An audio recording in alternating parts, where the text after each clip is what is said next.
우리 그럼 하나님 말씀 찾도록 하겠습니다. 오늘 함께 나누실 하나님 말씀은 야고보서 3장 1절에서 18절까지 말씀입니다. 야고보서 3장 1절에서 18절까지 말씀. 신약 성경 373페이지, 374페이지 있습니다. 야고보서 3장 1절에서 18절까지 말씀을 제가 읽도록 하겠습니다. 내 형제들아, 너희는 선생된 우리가 더 큰 심판을 받을 줄 알고 선생이 많이 되지 말라. 우리가 다 실수가 많으니 만일 말에 실수가 없는 자라면 곧 온전한 사람이라 능히 온 몸도 굴레 씌우리라. 우리가 말들의 입에 재갈 물리는 것은 우리에게 순종하게 하려 하고 그 온몸을 제어하는 것이라. 또 배를 보라. 그렇게 크고 광풍에 밀려가는 것들을 지극히 작은 키로써 사공의 뜻대로 운행하나니 이와 같이 혀도 작은 지체로 돼 큰 것을 자랑하도다. 보라, 얼마나 작은 불이 얼마나 많은 나무를 태우는가. 혀는 곧 불이요 불의의 세계라. 혀는 우리 지체 중에서 온 몸을 더럽히고 삶의 수레바퀴를 불사르나니 그 사르는 것이 지옥불에서 나느니라. 여러 종류의 짐승과 새와 벌레와 바다의 생물은 다 사람이 길들일 수 있고 길들여 왔거니와 혀는 능히 길들일 사람이 없나니 쉬지 아니하는 악이요 죽이는 독이 가득한 것이라. 이것으로 우리가 주 아버지를 찬송하고 또 이것으로 하나님의 형상대로 지음 받은 사람을 저주하나니 한 입에서 찬송과 저주가 나오는도다. 내 형제들아, 이것이 마땅하지 아니하니라. 샘이 한 구멍으로 어찌 단물과 쓴물을 내겠느냐. 내 형제들아, 어찌 무화과 나무가 감람 열매를 포도나무가 무화과를 맺겠느냐. 이와 같이 짠 물이 단물을 내지 못하느니라. 너희 중에 지혜와 총명이 있는 자가 누구냐. 그는 선행으로 말미암아 지혜의 온유함으로 그 행함을 보일지니라. 그러나 너희 마음속에 독한 시기와 다툼이 있으면 자랑하지 말라. 진리를 거슬러 거짓말하지 말라. 이러한 지혜는 위로부터 내려온 것이 아니요 땅 위의 것이요 정욕의 것이요 귀신의 것이니 시기와 다툼이 있는 곳에는 혼란과 모든 악한 일이 있음이라. 오직 위로부터 난 지혜는 첫째 성결하고 다음에 화평하고 관용하고 양순하며 긍휼과 선한 열매가 가득하고 편견과 거짓이 없나니 화평하게 하는 자들은 화평으로 심어 의의 열매를 거두느니라. 아멘.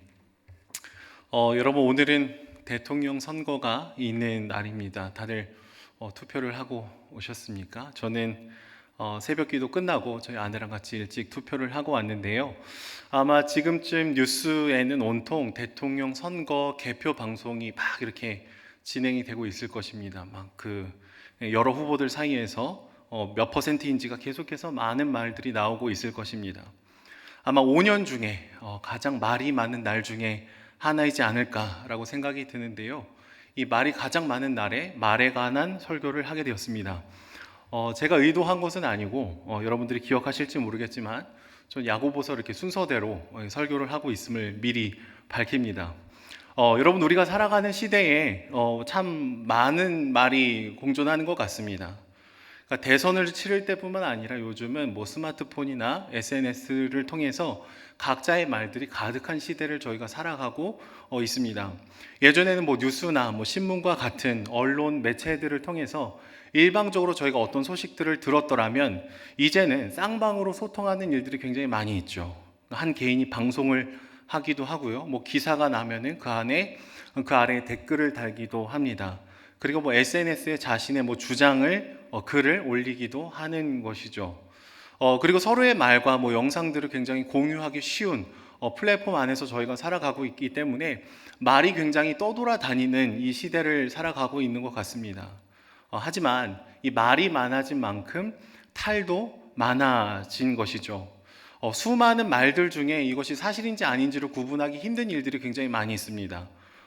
그 순간에 이게 진짜인지 아닌지를 분별하지 못하고 저희가 전달하다가 잘못된 실수를 할 때도 있는 것이죠. 특별히 오늘 말씀 본문 가운데에서는요, 선생이 많이 되려고 하지 말아라 라고 얘기를 하고 있습니다.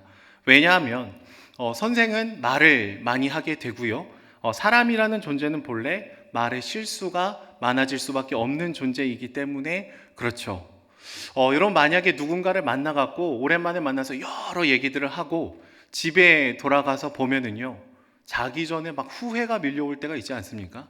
아, 그때 그 말을 하지 말걸. 그때 그거 자랑하지 말걸.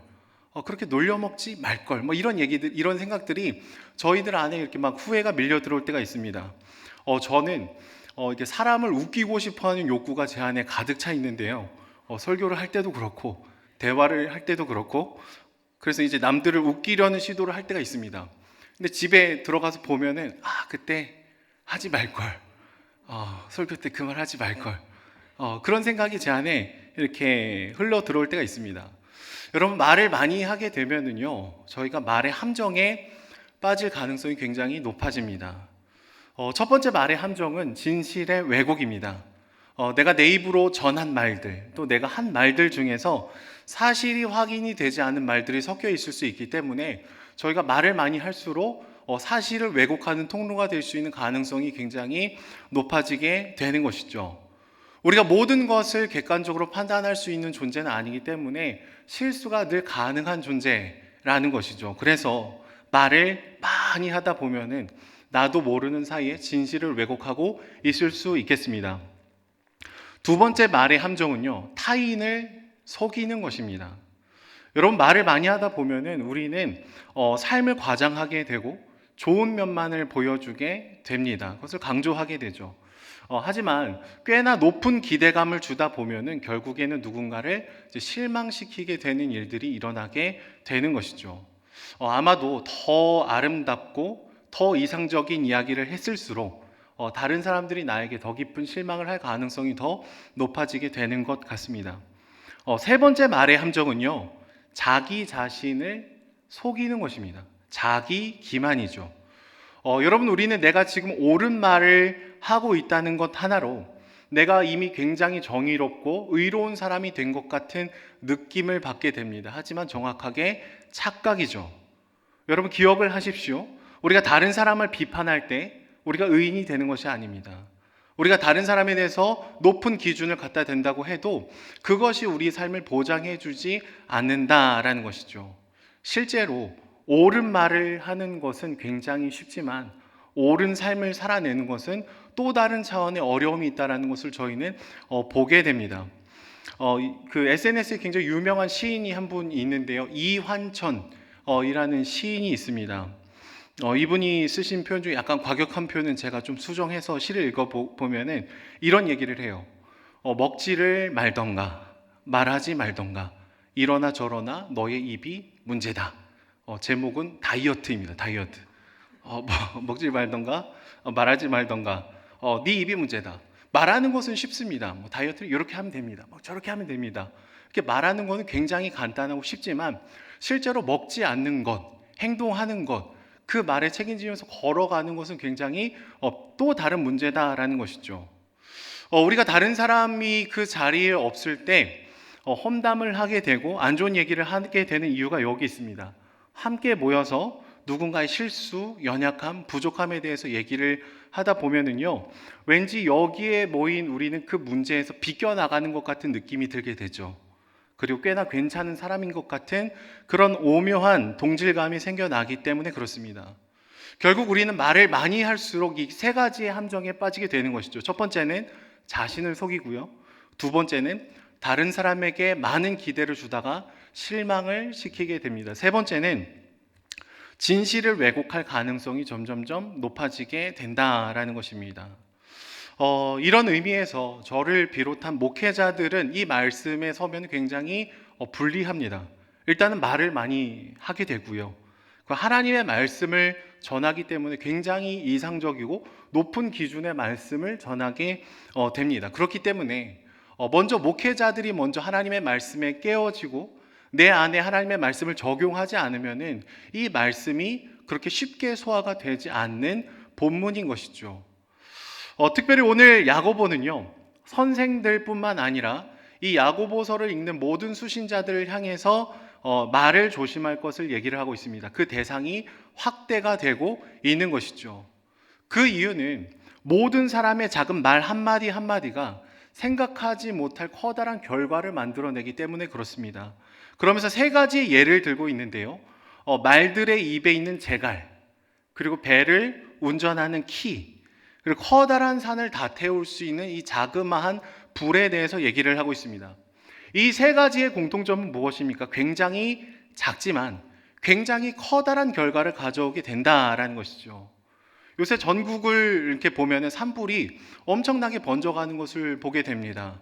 근데 제가 뉴스를 통해서 한 영상을 보니까 이 처음 시작되는 불을 보니까 굉장히 작은 불이었어요. 굉장히 작은 불이 이제 피워지면서 굉장히 커다란 불로 번지는 데는 얼마 걸리지 않았습니다. 5분도 되지 않아서 엄청나게 큰 불이 되고 산을 태우고 또 다른 산으로 넘어갑니다. 그리고 마을을 태우는 일들까지 벌어지게 되는 것이죠. 시작은 굉장히 작습니다.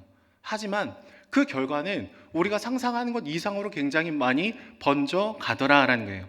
근데 오늘 말씀 가운데 우리의 말이 그렇다, 우리의 언행이 그렇다라고 지금 얘기를 하고 있는 것이죠. 하나님의 주인 되심이 인정되지 않는 말은 내 편에서 유리하게 왜곡하고 조금 더하고 조금 빼고 뉘앙스를 바꾸는 그 말들은 한 영혼을 파괴시킵니다. 한 공동체를 와르르 무너지게 만들 수 있는 굉장히 중대한 요인이 된다라는 것이죠. 실제로 여러분, 이단들이 건강한 교회를 무너뜨리는데 자주 사용하는 것이 바로 이 말의 왜곡입니다. 말도 안 되는 소문을 내기 시작을 하고요, 목회자에 대한 험담을 하기 시작하고요, 아니 땐 굴뚝에도 연기가 나게 만들어 버립니다. 무엇을 통해서요? 말의 왜곡을 통해서 그렇습니다. 목사님들이 하는 설교를 막 앞뒤를 잘라요. 잘못된 예시를 든 거를 막 잘라갖고 그것을 짜깁기 합니다. 그래서 처음부터 그것만 보면은 우리 목사님이 다른 데 가서 이상한 얘기를 했구나, 막 이런 느낌이 들도록 만들어 버리더라라는 것이죠.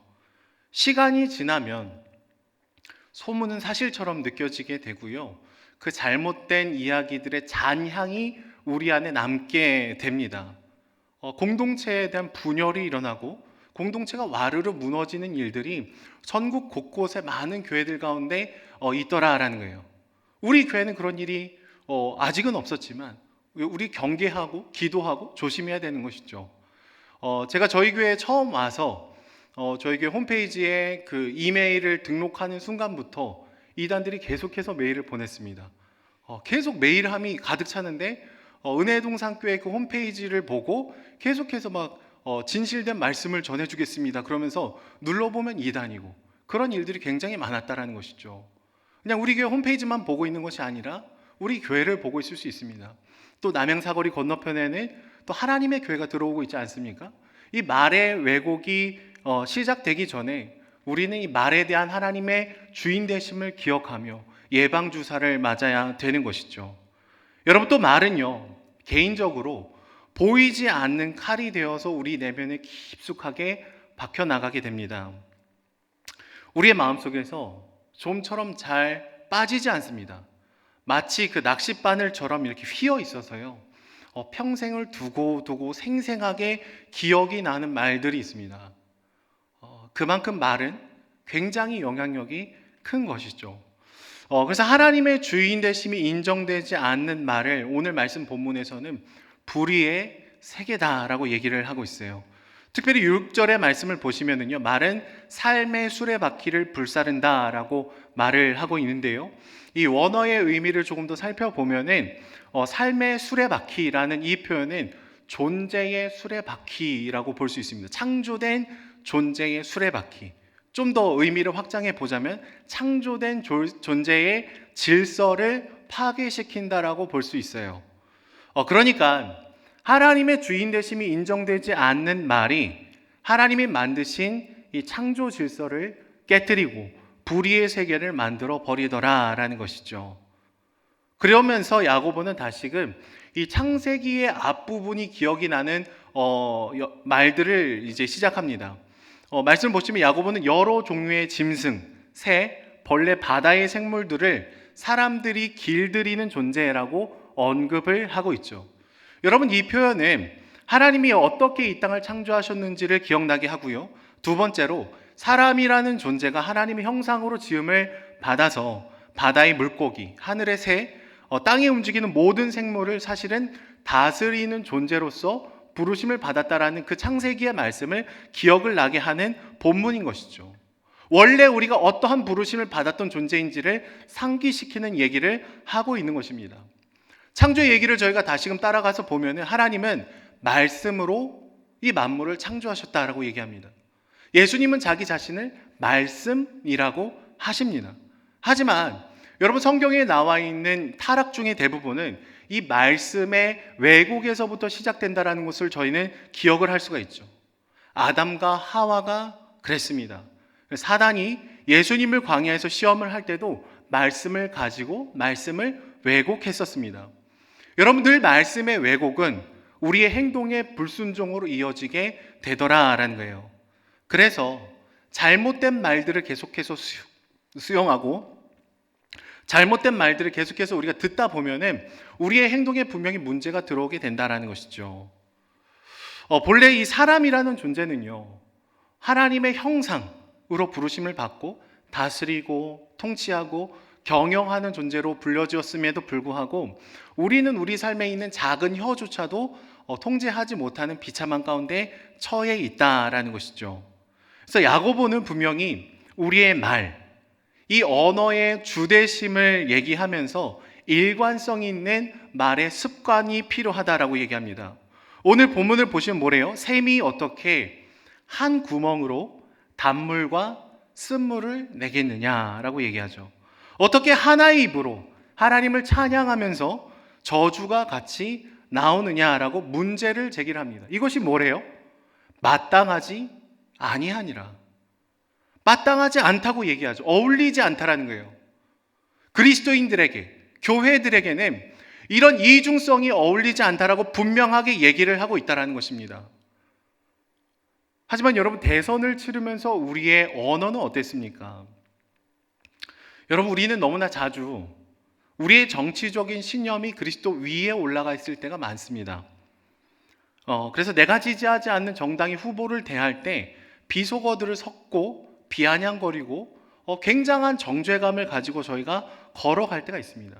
하지만 오늘 말씀의 기준을 통해서 우리의 언어를 돌아보면요, 옳지 않습니다. 잘못되었습니다. 이것은 분명히 회개가 필요한 영역이라는 거예요. 오늘의 말씀을 보십시오. 오늘의 말씀은 그렇게 복잡하지 않습니다. 어렵지 않습니다. 성경은 굉장히 명확하게 오늘 얘기를 하고 있다는 거예요. 저희 교회 이야기는 아니지만 어떤 교회의 소그룹 카톡방을 보면은 이 불확실한 정치적인 정보들이 막 공유가 되고 있다는 것을 자주 듣습니다.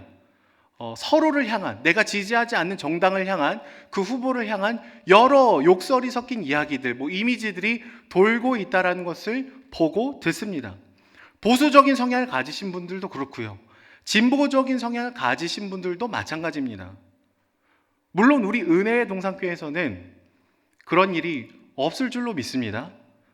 근데 만일 그런 일이 있었다라면 여러분, 우리는 회개해야 된다는 거예요. 오늘 본문을 보면 굉장히 심플해집니다. 여러분, 비판할 수 있습니다. 목소리를 높여서 얘기를 할 수도 있습니다. 하지만 도를 지나쳐서는 안 되는 것이죠. 오늘 말씀 본문을 보시면 우리가 그렇게 저주하는 대상도, 비판을 하는 그 대상도 하나님의 형상으로 지으심을 받은 사람 중에 하나라는 것을 얘기를 하고 있습니다. 비판을 해도 매너가 있게 하십시오. 언어의 품격을 나타내십시오. 하나님을 찬양하는 그 입술로 범죄하지 마십시오. 아마 오늘 저녁에 이 예배가 끝나고 이 대통령 당선 결과가 나올 것입니다. 누군가는 기뻐하실 것이고 누군가는 막 분노하실 수도 있겠습니다. 하지만 그래도 주님이 우리의 왕이셔야 됩니다. 우리의 언어에도 여전히 주님이 주인이셔야 된다라는 거예요. 우리는 말을 많이 할수록 실수할 가능성이 높은 비참한 존재임을 주께 고백하며 오늘 기록이 되어 있는 이 명확한 말씀을 더하거나 빼지 않고 우리가 순종해야 될 줄로 믿습니다. 야고보서의 수신자들은 이중적인 언어 생활을 했습니다. 가난하고 힘든 자들에게 도와줄 마음이 없으면서 평안히 가라, 덥게 하라, 배부르게 하라 라고 얘기를 하면서 텅 빈 말을 던졌습니다. 이중적인 말이죠. 돈이 많은 자들은 환대하고 가난한 자들에게는 함부로 대하는 차별의 말을 쓰는 교회였습니다. 그리고 하나님을 찬양하면서 누군가에게는 육두문자를 남발하는 이 쓰디쓴 말을 던지고 있었던 것들도 이 야고보서의 수신자들인 교회였다라는 거예요. 여러분, 그래서 야고보서를 계속해서 읽어보시면은 야고보는 이 흩어져 있는 교회들, 이 야고보서의 수신자들이 사실은 그 내면의 깊숙한 곳에서부터 늘 흔들리고 있었던 교회들이라고 얘기를 합니다. 그리고 그 마음이 흔들리면 뭐예요? 나눠진 마음의 끝은 말의 타락, 언어의 타락, 하나님의 주인 되심을 인정하지 않는 잔혹함으로 나아가더라라고 얘기를 하는 것이죠. 나눠진 마음, 하나님이 주인이 아닌 영역이 있다는 것을 분명히 얘기를 하면서 오늘 야고보서 3장의 뒷부분에서 뭐를 구해야 된다라고 얘기를 하고 있습니까? 위로부터 나는 지혜, 그것을 구해야 된다라고 얘기를 합니다. 이런 17절 말씀을 보시면은 위로부터 나는 지혜의 특징이 무엇입니까? 첫째로 성결입니다. 성결. 화평하고 관용하고 양순하며 긍휼과 선한 열매가 가득한 것입니다. 그리고 편견과 거짓이 없는 특징을 갖고 있는 것이죠. 여러분, 최근 우리의 말들은 어떻습니까? 여러분들의 정치적인 성향을 여쭤보는 것이 아니라 하나님의 주인 되심이 인정이 되고 있는지 아닌지를 여쭤보는 것이죠. 저 안에 사랑하는 여러분, 위에서 난 지혜를 사모하는 저와 여러분들이 되기를 소망합니다. 우리는 우리의 기준과 생각으로, 우리의 판단으로 누군가를 비판하고 비난하고 멀찌감치 밀어내려고 할 때가 있지만 우리의 넘어짐보다 우리를 더 사랑하시는 주님이 내가 정말로 싫어하는 그 사람도 사랑하고 있음을 우리는 기억하고 우리의 언어에 재갈을 물려야 될 때가 있다라는 것이죠. 우리의 반복적인 말의 실수는 사실은 실수라고 말하기에는 너무나 잦았고 어쩔 수 없다라는 그 기대가 없어졌을지 모르겠습니다. 하지만 우리의 그 말의 실수의 이면에는 하나님이 주인이 아니라 여전히 내가 주인이었고 내 마음이 2개, 3개, 4개로 마음이 쪼개져 있었고 내 마음이 주님 안에서 하나 되고 온전해졌던 것이 아니라 분열되고 흔들리고 있었던 마음이었다는 것을 우리는 깊이 고백을 해야 되는 것이죠. 좋은 말을 하기 위해서는 그냥 말만 조심해서 되는 것이 아니라 위로부터 오는 지혜가 우리 내면을 가득 채워서 좋은 사람이 돼야 좋은 말이 나오게 되는 것이죠. 성경을 보면 하나님의 말씀이 명확했음에도 불구하고 선악과를 먹어도 죽지 않는다라는 사단의 얘기에 귀를 기울이는 자들 넘어지게 됩니다. 오늘날로 치면 정치적인 견해가 주님보다 더 높아지는 우리 마음 때문에 누군가를 마음껏 비판하고 정죄하고 욕을 할 수 있게 되는 것이죠. 사람들과의 관계에서도요. 말을 조금씩 더하고 빼고 뉘앙스를 바꾸는 그것은 내가 주인공이 되고 싶은, 내가 주인이 되고 싶은 그 마음의 본질 때문에 가능하더라라는 것입니다. 여러분, 그렇게 우리는 말을 통해 우리의 마음이 흔들리고 있는지 아닌지, 나눠졌는지 아닌지를 사실은 잘 돌아봐야 되는 것이죠.